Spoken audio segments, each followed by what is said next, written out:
welcome to another Amy Reed's Home Cooking, and this particular video is going to be a load of balls. And here they are. These particular balls are meatballs and they are pork.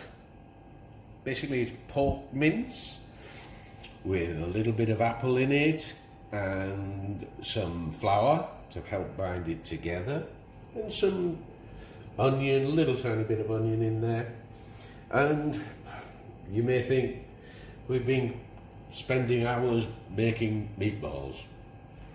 Well, we haven't, because we cheated and we bought them from the supermarket. These are actually pork and apple burgers. You can use beef burgers, you can use any balls you want. You can have big balls, little balls, any balls at all balls. So what we're going to do is we're going to do spaghetti meatballs. First of all, hot pan, and because it's Italiano, we're using olive oil.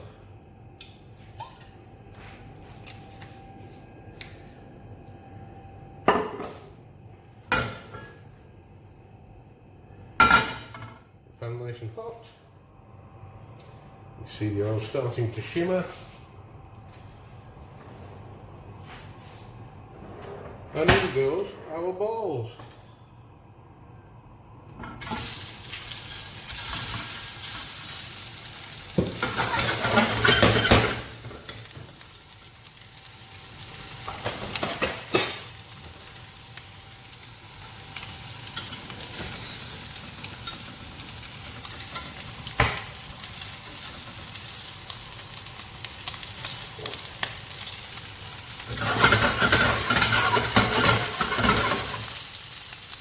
You want to move the balls around the pan so they get browned on all sides. You can see there they're browning off nicely now.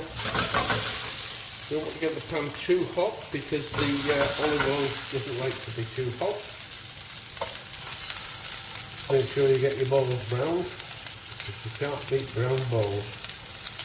As I said, you can use any meat you like in here. Beef burgers work well, different kind of flavoured burgers. Just a little bit, something a little bit different, so when you pop it in front of hubby or your guests, they say, oh, those are nice meatballs. And you can pretend that you made them yourself, when in actual fact they came off a supermarket shelf, so you don't have to mess around.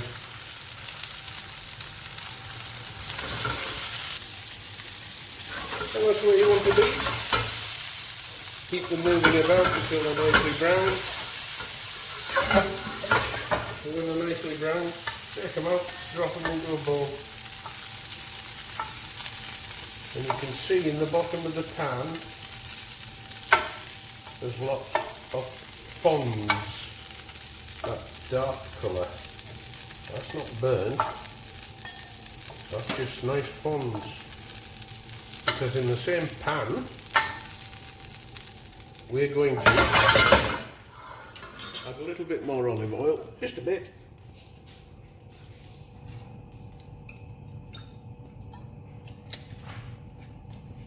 And then we're going to add the Holy Trinity again.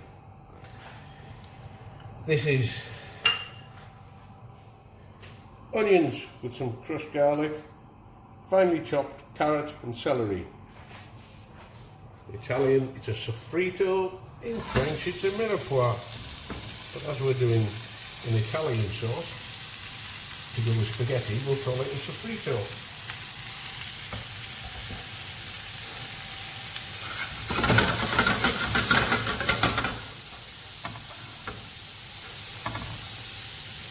And that just needs to gently cook. Some ground black pepper.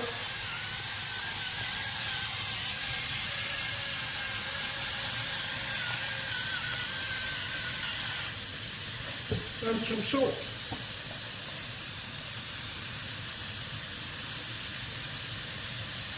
And always taste the salt later on and add it as we need it.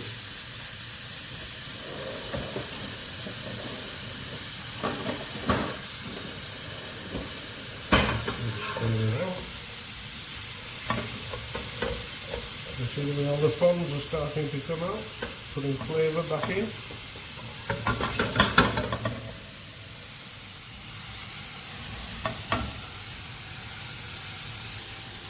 So once your vegetables are at that state, it's very similar to making a spaghetti bolognese sauce, a bolognese sauce. Same kind of deal. The magic 3 ingredients with garlic, and now we're going to put some tomato paste in there, tomato puree. About half a tube again. And as always, with tomato puree, you've got to cook it out, so it doesn't go tart and bitter. We'll just let that cook out for a moment while we run you around some other bits of the ingredients here. For our hard herbs, we've got wild oregano, then we've got basil leaves, then we've got fresh thyme and fresh basil, just leaves torn up. A little bit of Worcester sauce, because that goes great with anything with tomatoes in it. We've got the tomatoes, of course. Peeled tomatoes, peeled plum tomatoes, we're using tomatoes this time. Red wine. And, even though it's a pork dish, we're cooking it with beef stock. So that's the puree cooked out now, we just combine all that.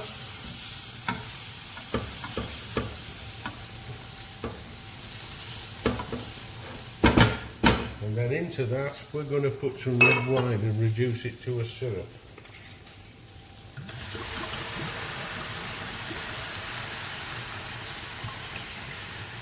About half a bottle again, because it's for 4 people or 2 greedy people. And we want that wine to be completely reduced to a syrup. So as you can see, the red wine is reduced now. It's just a syrup, but you see how it's deglazed the pan? All those fronds that were stuck to the pan have now deglazed, and all that flavour's back into my sauce. It's at this point now I'm going to add the beef stock, and I'm going to reduce it down again. And this time I'm going to put in my bay leaves, my thyme, I'm going to put in some of the magic Italian flavouring called oregano. Not that much, quite a bit. And we have here, which will be added later on, that's just some basil leaves that have been ripped up. We'll put that in later on, except for the piece that's escaped and jumped into the pan already.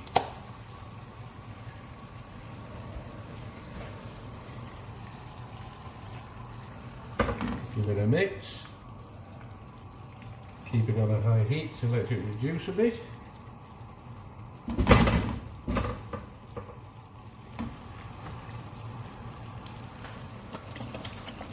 Then we're going to add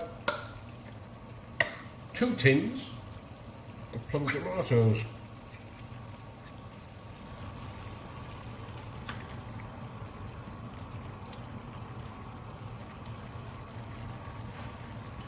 And these will then be just allowed to cook down with the sauce,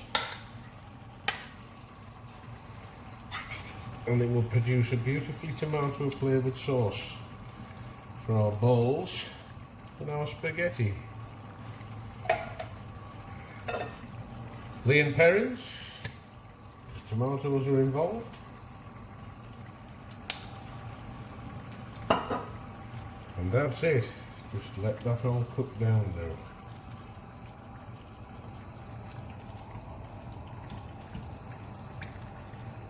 Reduce the heat a bit. Mix it up and then cover it with a lid. So when you come back, there'll be a lid on.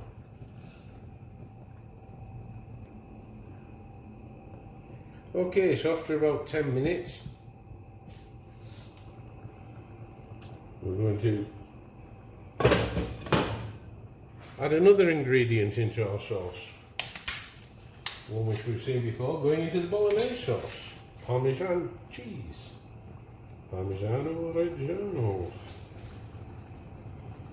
Make sure you use good Parmesan cheese though, not that nonsense that's in a cardboard tube that smells like sweaty feet. There's a big difference between that and fresh Parmesan cheese. That's why a lot of people say they don't like Parmesan cheese, because they're used to the sweaty feet cheese that comes in those cardboard tubes. A lot of cooking, well, basically all cooking is all about the ingredients. If you use good ingredients, you'll get a good result. You can't get good results from bad ingredients, however. So do yourself a favour and start off with the best ingredients that you can afford, so that you don't end up having to compromise.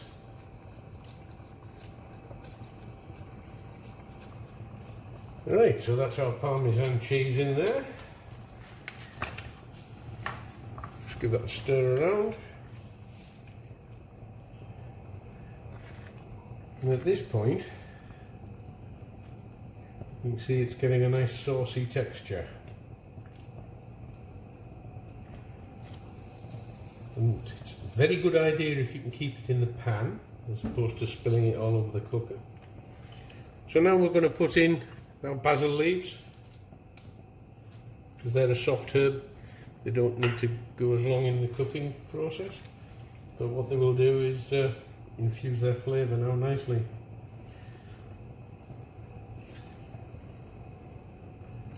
And now, whilst that is just infusing nicely, balls I say. Pop your meatballs in there.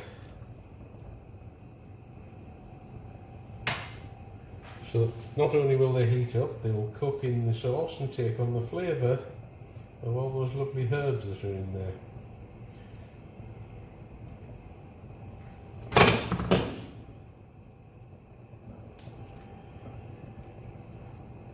Pop the lid back on and leave that for about 10 minutes.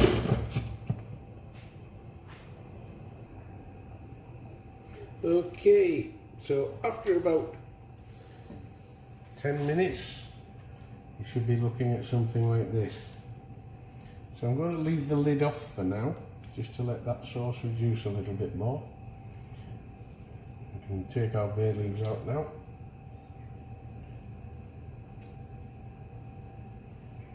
In fact, I'm not going to. I'm going to leave it in there for a little while longer. I've changed my mind. Isn't that the lovely thing about home cooking? You can change your mind. So that's what it should be looking like now. And just let that sit on a low heat now and reduce a little bit further. Just going to have a little taste of this now to see if there's anything needs adjusting.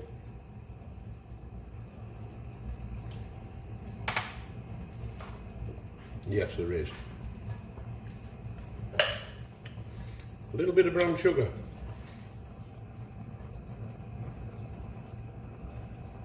That's all.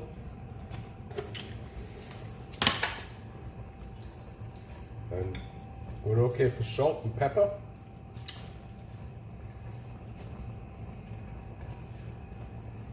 We've got some spaghetti on the boil at the moment. So lots of spaghetti's on the boil. I'm going to take my balls out. Do a warm bowl so that they don't go cold. Because we have to, if you remember, bring the pasta to the sauce. The pasta comes to the sauce, not the sauce to the pasta. So we'll keep our balls warm. You can't beat keeping your balls warm. In a nice little bowl.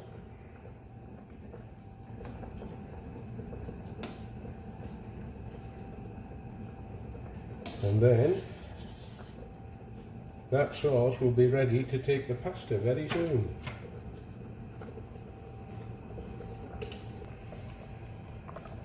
Right, having established that my pasta is al dente, the spaghetti comes into the pan.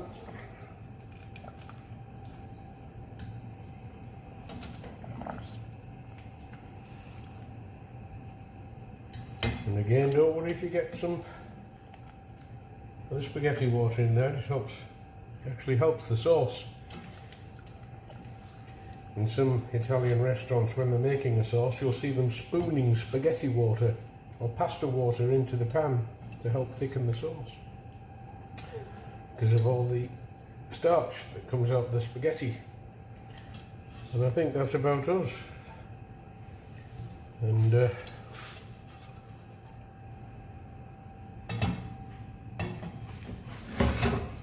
again, the usual thing, just mix all the spaghetti in with the sauce. Now, as you can see, there's going to be far too much sauce for this spaghetti. That's by design, because the sauce that's left over on toast for breakfast in the morning is absolutely delicious.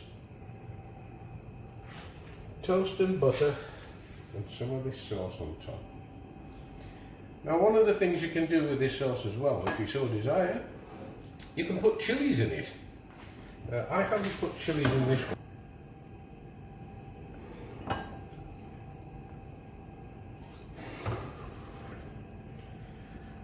So, you can see in this one we didn't put any chilies. You can put chilies in this, and it's very nice if you put chilies in to give it a bit of a Diavola flavour to it.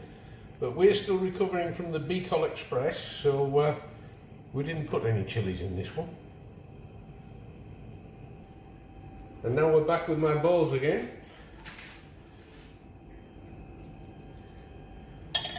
And if you're serving this at a bit of a dinner party or something like that, you'd probably put 4, maybe 5 balls on.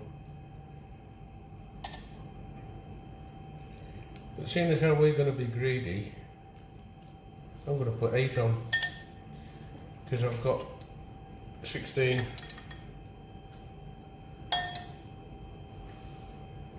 And it'll make a nice big meal for somebody.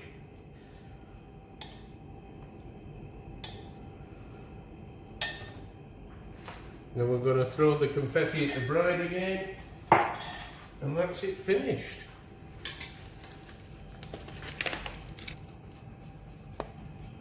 There we go. Throwing the confetti at the bride.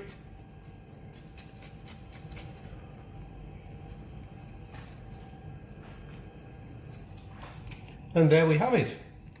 Spaghetti and meatballs. Bye bye now.